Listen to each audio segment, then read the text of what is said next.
The night shift at City General Hospital was usually quiet, but something caught Dr. Miller's attention during her routine midnight rounds. In the dim light of room 403, a small boy lay curled up under thin hospital blankets, completely alone. The sight made her heart sink. The boy couldn't have been more than 6 years old. His medical chart showed he'd been admitted 3 days ago with breathing problems, nothing too serious. But what troubled Dr. Miller was that no one had visited him, not once since he arrived. "Hey there, buddy," she said softly, checking his vitals. The boy stirred slightly but kept his eyes closed, clutching a worn teddy bear that had definitely seen better days. The night nurse mentioned he'd been incredibly brave during his treatments, never crying or complaining, just watching everything with those big, quiet eyes of his. Something wasn't adding up. Dr. Miller pulled up his admission records on the computer. His mother had rushed him in late Sunday night when his breathing got bad. The paperwork was filled out hastily, the phone number didn't work, and the address led to an empty lot across town. During her break, Dr. Miller sat with him while he slept. She noticed little things, like how his hospital gown was the only clean piece of clothing in the room. His own clothes, carefully folded on the chair, were worn thin and patched in places. The teddy bear had been sewn back together multiple times, showing signs of careful repair despite its raggedy state. When the morning shift arrived, Dr. Miller couldn't shake her concern. She spoke with the day nurses, learning that the boy barely spoke, but always said, "Thank you for everything," even the smallest things like getting water or an extra blanket. He never asked for anything special during meal times, eating whatever was put in front of him without complaint. One of the nurses mentioned that she'd seen him carefully wrapping half his sandwich in a napkin after lunch, like he was saving it for later. When she gently asked him why, he just hugged his teddy bear tighter and didn't answer. The social worker was starting to investigate, but Dr. Miller knew they needed to act faster. Something in her gut told her this wasn't a simple case of parental neglect. There was more to the story, and that little boy's sad eyes held secrets that needed to be understood. As she prepared to head home after her shift, Dr. Miller made a promise to herself. She would get to the bottom of this mystery. That quiet little boy deserved answers, and more importantly, he deserved to know that somebody cared enough to look for them. Looking back at his room one last time, she saw him staring out the window at the rising sun, his teddy bear clutched tight against his chest. In that moment, she realized this case would change not just his life, but hers too. The morning after discovering the little boy, Dr. Miller couldn't stop thinking about his case during her drive back to the hospital. Her thoughts were interrupted by a call from the hospital's social worker, who had some troubling news. "The phone number in his records belongs to a disconnected line," the social worker explained. "And when I checked the address, it led to an empty construction site. We've got nothing to trace." The hospital staff had started their own quiet investigation. The cafeteria workers remembered seeing the boy's mother, a thin woman in a worn-out coat, asking if she could buy extra food with the few dollars she had. The security guard recalled her pacing outside the emergency room for almost an hour before bringing her son in that Sunday night. Dr. Miller decided to spend her lunch break with the boy.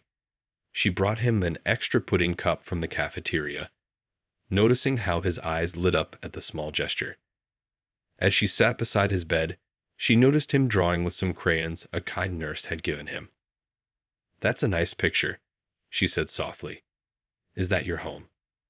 The boy hesitated, then shook his head. His drawing showed what looked like a car with 2 stick figures inside. The longer Dr. Miller looked, the more her heart ached. He'd drawn a blanket and pillow in the backseat. "We sleep there sometimes," he whispered, his first real words to her. "Mommy says it's just for a little while, until things get better." The pieces started falling into place. His mother hadn't abandoned him. She'd brought him to the only safe place she could think of when he got sick.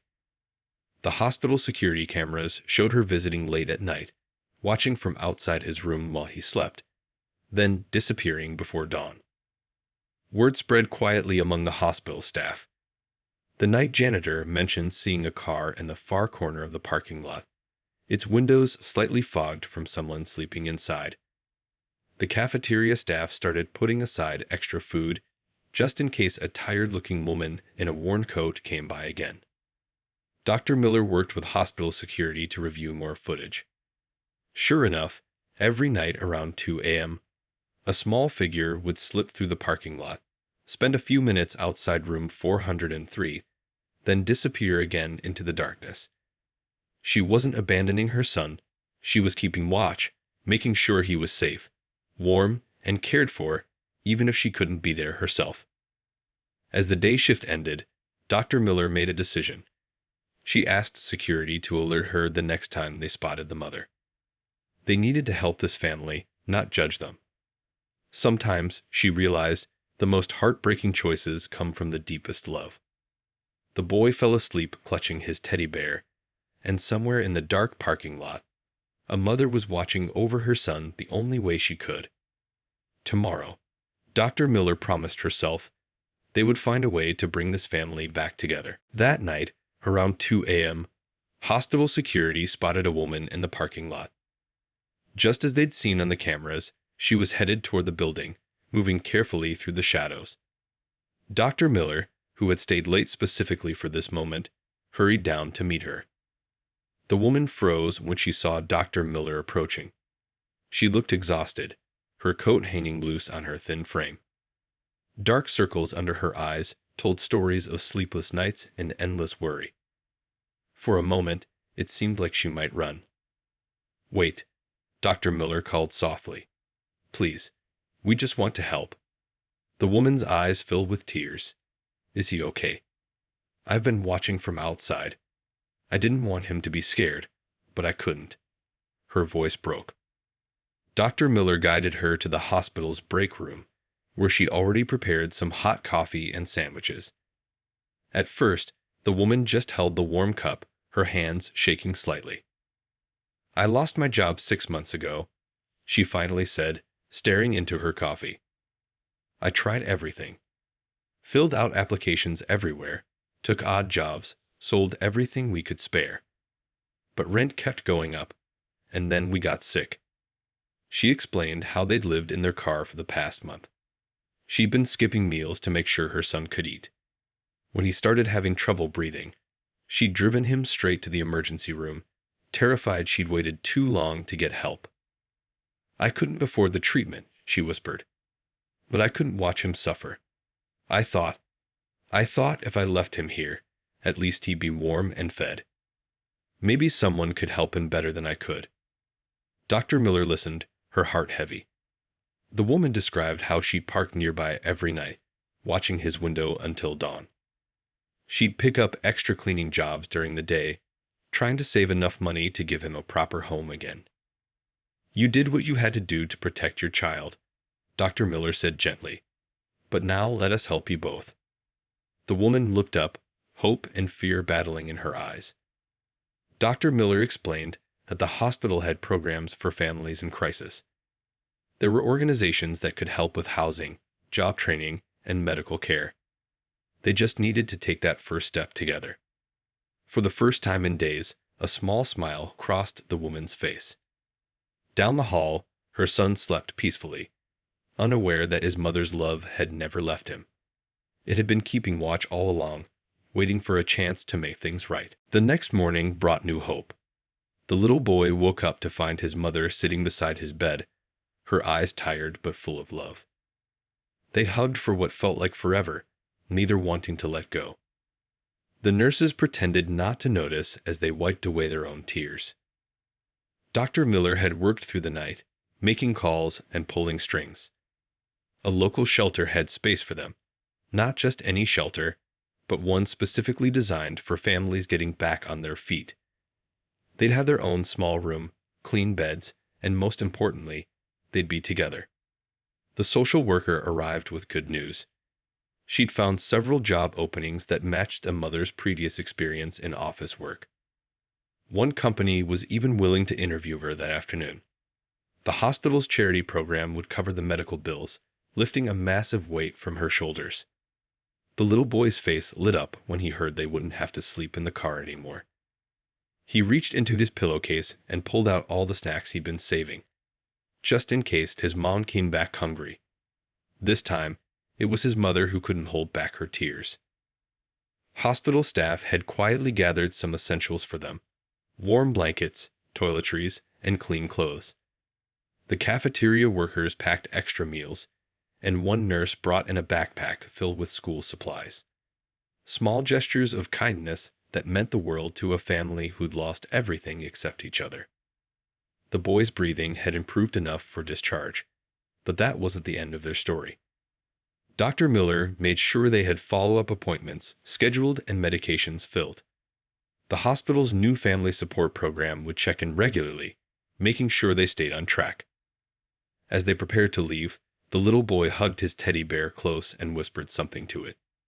When his mother asked what he said, he smiled. "I told him we don't need to save food anymore. We're going home." The mother paused in the doorway, looking back at the room that had changed their lives. "I was so ashamed," she admitted quietly to Dr. Miller. "I thought I'd failed as a mother, but sometimes asking for help is the strongest thing you can do." Dr. Miller watched them walk out together, hand in hand, heading toward the shelter worker's car. Sometimes, she thought, the hardest stories have the most beautiful endings. Not because everything becomes perfect, but because people find the courage to keep trying, to keep loving, to keep hoping for better days. Word about the mother and son's story spread quickly through the community. A local news reporter, who'd overheard conversations at the hospital coffee shop, approached Dr. Miller about sharing their story. After careful consideration and permission from the family, the story aired on the evening news. The response was overwhelming. Within hours, the station's phone lines were flooded with calls from people wanting to help. A local furniture store offered to furnish their new apartment once they found one. A dental office volunteered free checkups. Small businesses called offering job interviews. At the shelter, the mother sat in disbelief as the social worker shared update after update. Companies were reaching out with job opportunities, real ones, with benefits and steady hours. The shelter's job counselor helped her prepare for interviews, ironing the donated business clothes she'd received. The little boy was thriving too. The shelter had a small playroom where he made his first friend, another child who understood what it was like to call a car home for a while. They shared crayons and stories, their laughter echoing down the hallways. 3 days after the news story aired, something remarkable happened. The owner of a small accounting firm saw the report and recognized the mother. She'd applied there months ago, right after losing her job, but the timing hadn't been right. Now he had an opening and remembered her impressive resume. The interview was scheduled for the next morning. The mother barely slept that night, practicing answers to potential questions. Her son helped by holding up his teddy bear as a pretend interviewer, making her laugh despite her nerves. The shelter's staff gathered around as she left for the interview, straightening her collar and offering words of encouragement. Her son gave her his teddy bear, insisting it would bring her good luck. She carried it in her purse, touching it for courage before walking into the office.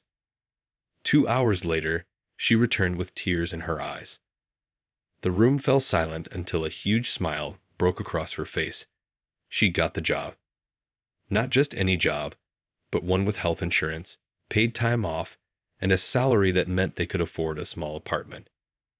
That evening, as mother and son shared a celebration dinner in the shelter's dining room, Dr. Miller stopped by with a surprise. The hospital board, moved by their story, had decided to create a new program helping families facing similar situations. Their struggle would help countless others avoid the same painful choice between healthcare and housing. Dr. Miller couldn't stop thinking about how one family's story had sparked such change. The new hospital program was taking shape quickly. They'd converted an unused office into a family support center, stocking it with resources, contact numbers, and most importantly, caring staff. The program was simple but powerful. Every patient would now be screened for housing and food insecurity during admission. Instead of waiting until families reached crisis point, they could catch problems early and connect people with help right away. Local businesses kept stepping up to help. A property management company offered reduced-rate apartments for families in the program. A grocery store started providing food vouchers. Even the hospital cafeteria began a pay-it-forward system where people could buy extra meals for families in need. The mother started her new job, throwing herself into the work with determination. Her boss was impressed by her attention to detail and willingness to learn. Within weeks, she'd organized their filing system better than it had been in years. Their story inspired others to come forward. A young father admitted he'd been living in his truck with his daughter, too proud to ask for help. An elderly couple confessed they were choosing between buying medicine and paying rent. The program helped them all, quietly and without judgment. The little boy's teddy bear found a special place on his new bed in their small but clean apartment. He'd started school again, and his teacher noticed how he always shared his lunch with kids who forgot theirs. When asked why, he simply said, "Sometimes people need help, even if they don't say it." Dr. Miller hung a simple sign in the new family support center. "Everyone needs help sometimes." Below it, she pinned the crayon drawing the little boy had made in his hospital room, the one of him and his mother in their car. It reminded everyone that behind every case was a real family, deserving of dignity and support. The mother insisted on volunteering at the center once a month, sharing her story with others who felt ashamed to ask for help. Rock bottom, she would tell them, can become a foundation to build something new. 3 months into her new job, the mother received her first performance review. Her hands trembled as she opened the envelope, but inside was nothing but praise. Her boss highlighted her dedication, quick learning, and positive attitude. Best of all was the note at the bottom. A pay raise was coming next month. That evening, she and her son celebrated in their small apartment. They'd made it feel like home, with second-hand furniture and bright drawings on the walls. The boy had his own desk now, where he proudly displayed his improving school grades. The hospital's family support center had helped 20 more families since opening. Each success story was different, but they all shared the same thread of hope.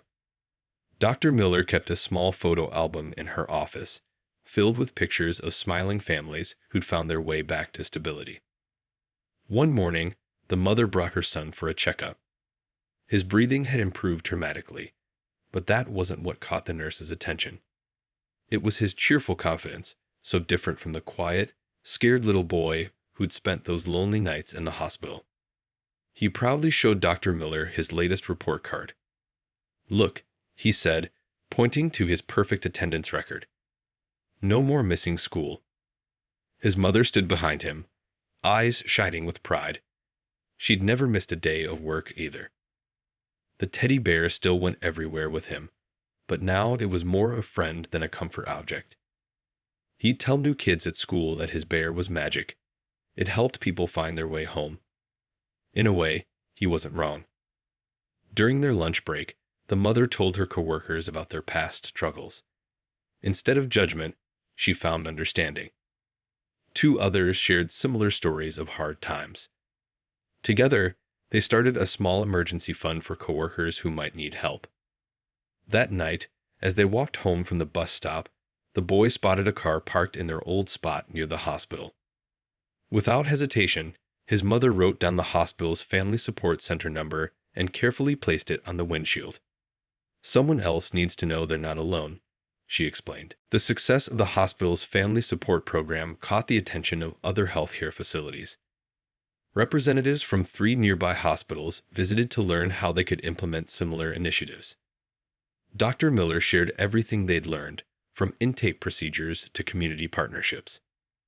The mother was invited to speak at a healthcare conference about patient support services.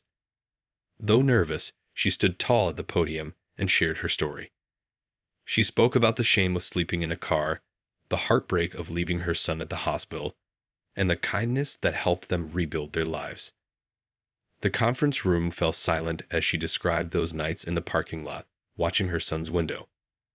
When she finished speaking, the room erupted in applause. Hospital administrators from across the state approached her, eager to learn more about creating programs in their own facilities. Back at her job, the mother's boss called her into his office. He'd heard about her speech and had a proposal. Would she consider taking on a new role as community liaison? The position would involve helping other businesses create support systems for employees facing hard times. The little boy's school took notice too. His teacher asked him to help welcome new students, especially those from challenging backgrounds.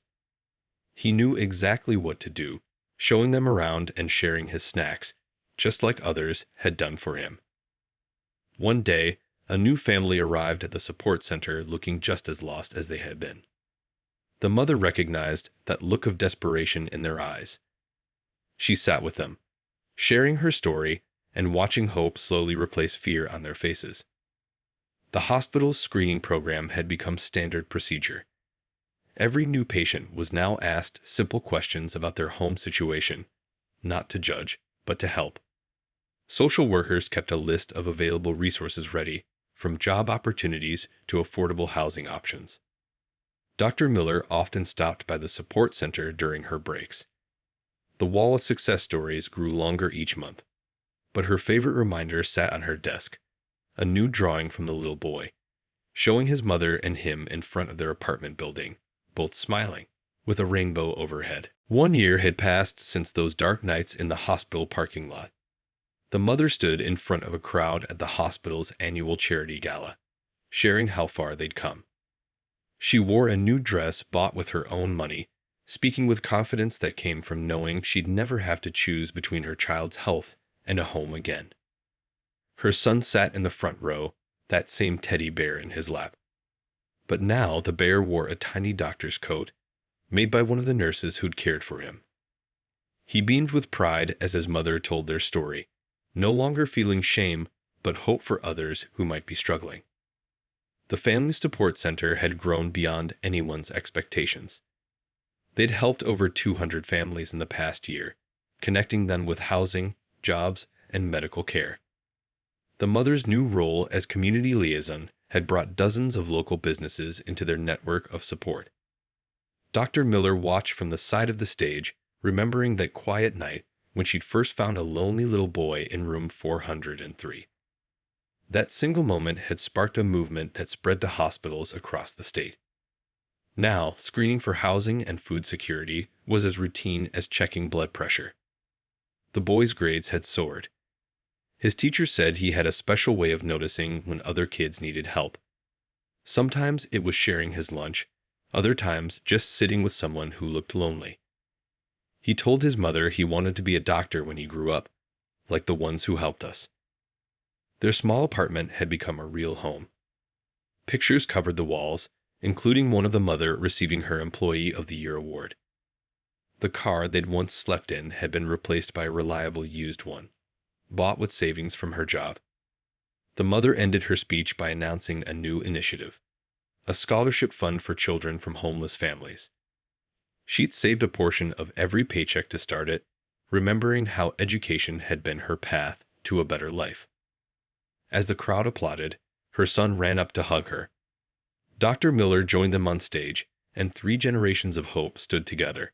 The doctor who'd refused to look away, the mother who'd found the courage to ask for help, and the little boy whose story had changed countless lives. That night, back in their apartment, the boy placed his teddy bear on his bed shelf. "We don't need to save food anymore," he told it softly, "but we can help others save hope."